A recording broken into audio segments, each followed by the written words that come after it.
My dear brothers and sisters, we know that St. Francis Xavier took our faith to Japan, and it spreads like wildfire. The consequence was the governors, rulers of this place were bound to destroy it, but still the faith prospered, and it showed in the blood of the martyrs. And as I said, today we have the first Japanese martyrs, Paul Mikai, John Sondekoto, and James Kisaya. A brief introduction in their life. Paul Mikai was born of a wealthy Buddhist family in the neighborhood of Kyoto in 1533. A few years later, the entire family was converted, and he sought to enter the Jesuit order. Now, Paul was an eloquent speaker, a powerful speaker.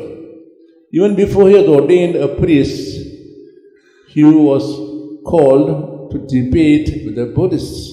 And while doing so, he was able to convert quite a few of them. Consequently, even just he was about to be ordained, he was arrested and then martyred. John Sondekoto was born in Japan in 1578 of the Christian parents. He desired to join the Jesuits, but at first he was asked to be a catechist, and then he entered Jesus. But even before he could take many steps in the Jesuit order, he too was martyred. James Kisaya was born to a Buddhist parents. Later, he became a Christian. Much later, after getting married and had a child, and the family broke up because the wife refused to become a Christian, and he had to take care of himself. Now, he joined society at a very late age, at the age of 63, to be a priest, but to be a brother. He was good, excellent in his kindness.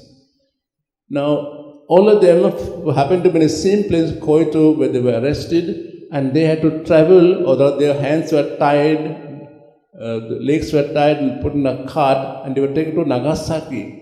On the way, the non-Christians mocked at them, but they showed a smiling face, which in a way strengthened the faith of the Catholics there. And they were all crucified on this day, 1597. But as they approached the crosses, they all ran to embrace them and even testified who they were and why they were brought here. This blood of martyrs, the authorities thought will destroy their faith, but it spread like wildfire.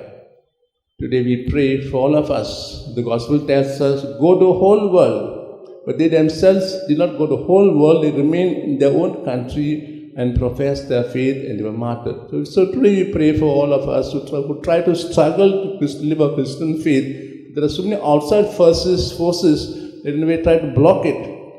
May the Lord be with us, strengthen our faith, so that we also become, in many ways, martyrs for our faith.